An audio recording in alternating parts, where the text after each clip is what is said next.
मैं डॉक्टर चतुर सिंह, सहायक आचार्य MSJ कॉलेज भरतपुर। आज मैं अज्ञेय की कविता की व्याख्या प्रस्तुत कर रहा हूँ। अज्ञेय की ये व्याख्या प्रस्तुत है। एक स्मृति से मनपूत हो आया, एक श्रद्धा से आहूत प्राणों ने गाया, एक प्यार का ज्वार दुर्निवार बढ़ आया, मैं डूबा नहीं उमड़ा उतर आया, फिर भीतर दाता खिल आया, हंसा हंस कर तुम्हें बुलाया, लो यह स्मृति, यह श्रद्धा, यह हंसी, यह आहूत स्पर्शपूत भाव, यह मैं, यह तुम, यह खिलना, यह ज्वार, यह पल्लवन, यह प्यार, यह अडूब उमड़ना, सब तुम्हें दिया, सब तुम्हें दिया।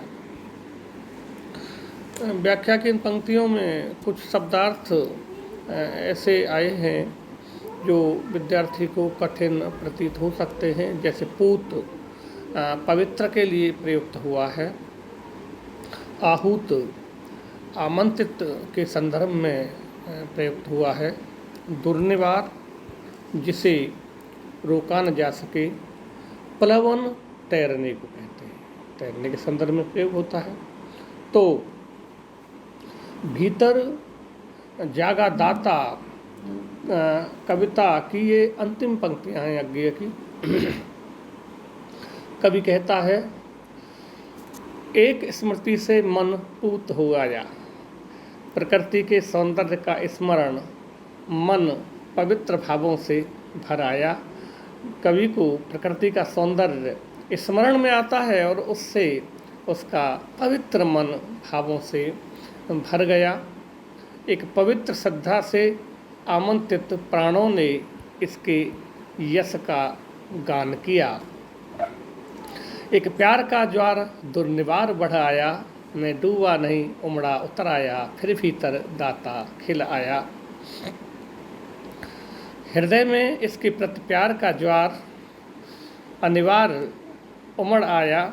मैं इस प्यार के ज्वार में डूबा नहीं, अपितु उसमें उमड़ता उतराता हुआ अंदर तक गया और उदात्त भावों से भर गया। मैंने उदार भावों के आवेश में प्रसन्नता का अनुभव किया और हंसकर प्रकृति को अपने पास बुलाया।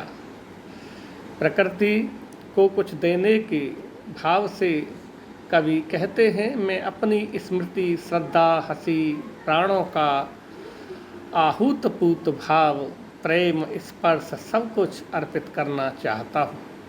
प्रकृति का खिलना, ज्वार, जल प्रवाह, प्रेम भाव आदि सभी कुछ मैं तुम्हें दे रहा हूँ तथा सभी कुछ दे चुका हूँ। इस प्रकार तुम्हारा दिया तुम्हें ही अर्पित करता हूँ। प्रकृति मनुष्य को कितना देती है। प्रकृति के प्रति कवि की जो भी उदार मनोभाव हैं, उन सब में वह प्रकृति के प्रति कृतज्ञता जाहिर करते हुए उदात्त भावों से भरकर सब कुछ उसे समर्पित कर देना चाहते हैं।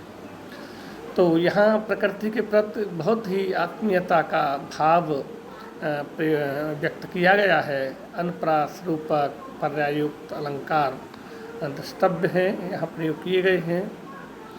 प्रतीक तथा अप्रस्तुत विधान मौलिक रूप में प्रयोग किया गया है।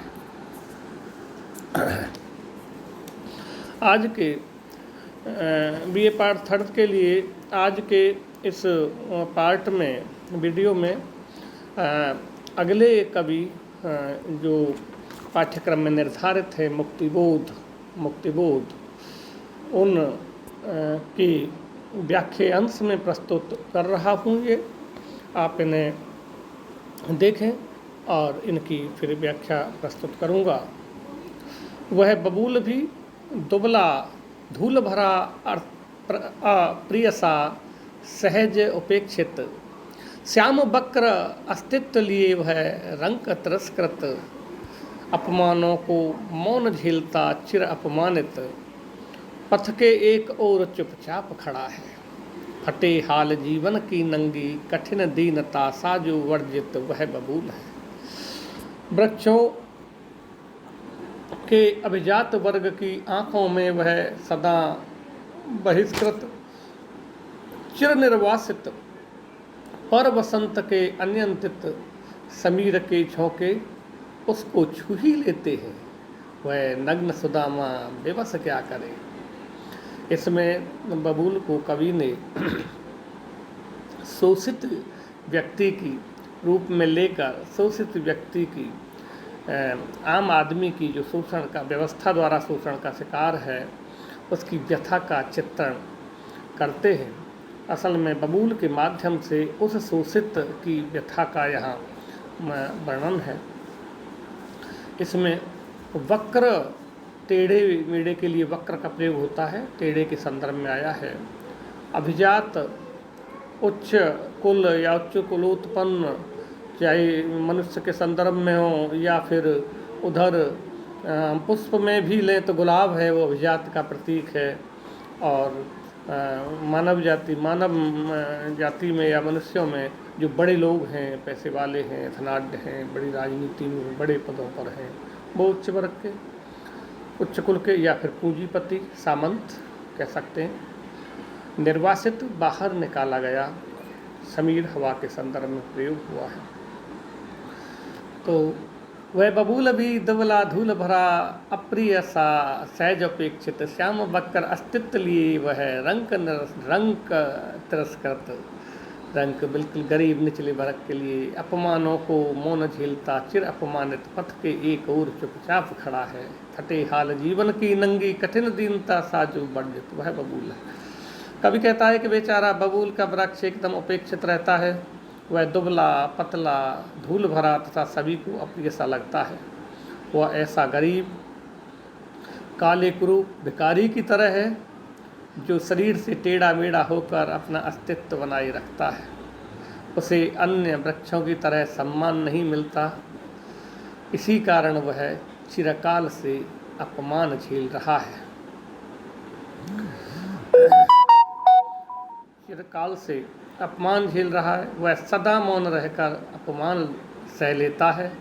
वह मार्ग के एक ओर चुपचाप खड़ा रहता है। वह फटे हाल व्यक्ति की तरह अपने जीवन की कभी समाप्त न होने वाली दीनता को झेलता रहता है। तो दीनहीन व्यक्ति के रूप में बबूल का ये कवि का वर्णन है। वृक्षों के अभिजात वर्ग की आंखों में वह सदा बहिष्कृत, चिर निर्वासित, पर वसंत के अनियंत्रित समीर के झोंके उसको छू ही लेते हैं। वह नग्न सुदामा विवश क्या करे। वृक्षों की उच्च जातियों में वह सदा बहिष्कृत रहता है, परंतु इतना होने पर भी बसंत की हवा के झोंके उसके नग्न शरीर को कभी कभी छू ही लेते हैं। पर वह बेचारा क्या करे, वह तो गरीब सुदामा जैसा है। इसमें बसंत पर श्री कृष्ण का एवं बबूल पर सुदामा का आरोप किया गया है। कृष्ण के माध्यम से जो बसंत है वो अपनी छटा सब पर छोड़ता है। प्रभु की जिस तरह कृपा गरीब दीनहीन सुदामा पर है, इसी प्रकार बसंत की उस दीनहीन बबूल पर भी है। उपमा परिकर एवं समासोक्ति मानवीकरण अलंकार का यहाँ पर प्रयोग हुआ है।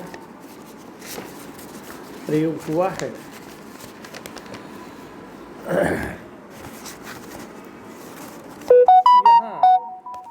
मैं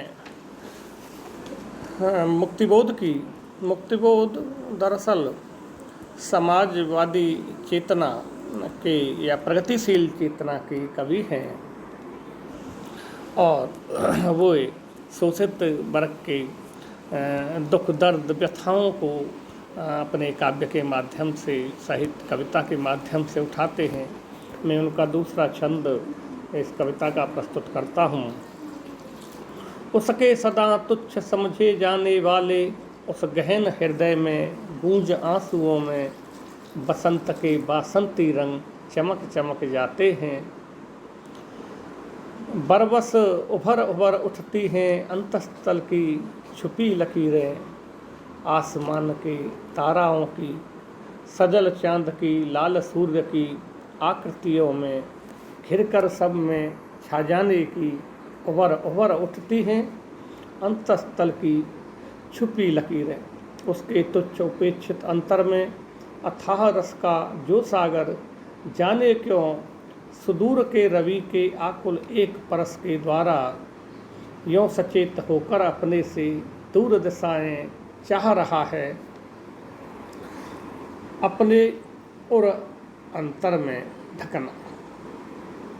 तो ये जो पंक्तियां हैं बबूल कविता से ली गई हैं।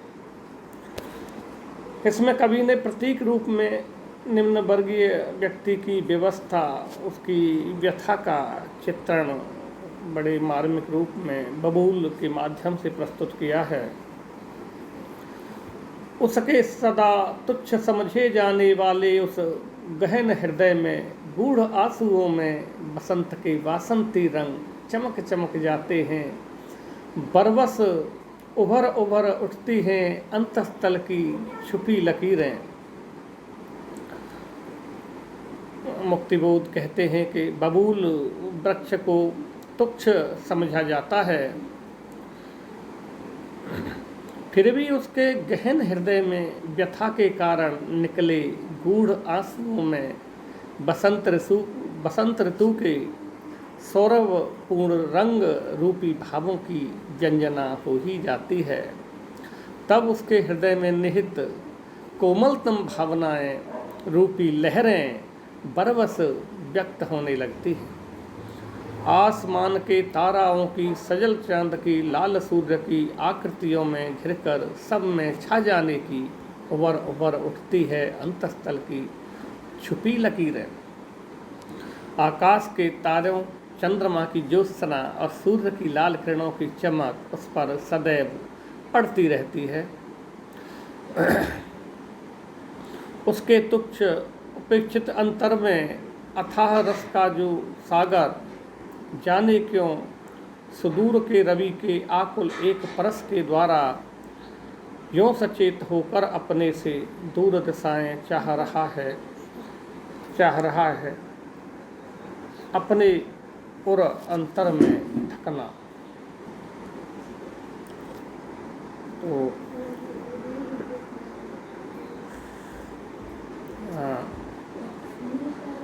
चाहे बबूल पर फूल पत्ते नहीं रहते हैं, फिर भी उसके उपेक्षित हृदय में सागर का जीवनदायक रस भरा रहता है। इसी कारण वह सैकड़ों मील दूर स्थित सूर्य की किरणों के स्पर्श से अपने अंगों को हरा भरा रखता है। इस प्रकार बबूल स्वयं नग्न न रहकर भी अपने शरीर हृदय को दिशाओं रूपी अंचल से ढकने की चेष्टा करता है। इसमें कवि ने बबूल पर निम्न वर्गीय लोगों का आरोप करके उसकी निम्न वर्गीय व्यक्ति की बबूल के माध्यम से व्यथा का चित्रण किया है।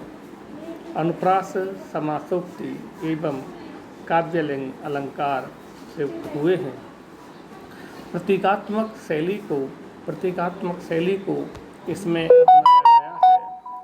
कवि मुक्तिबोध, प्रगतिशील चेतना से युक्त कवि मुक्तिबोध आम आदमी जो निम्न वर्गीय है या उपेक्षित है या व्यवस्था के द्वारा शोषित है, उसके शोषण, उसके जो अंतस्थल के भाव हैं, जो उसको व्यथा होती है, जो दुख दर्द होता है, जो उत्पीड़ित है, उसको बड़े मार्मिक ढंग से एक बबूल वृक्ष के माध्यम से, जो वृक्षों में उपेक्षित है, उसके माध्यम से वो व्यक्त करते हैं उसकी व्यथा को। अब आज के पार्ट में इस वीडियो में केवल यहीं तक बबूल की शेष पंक्तियों की व्याख्याएं बबूल कविता की आगे की पार्ट में मैं प्रस्तुत करूंगा। धन्यवाद।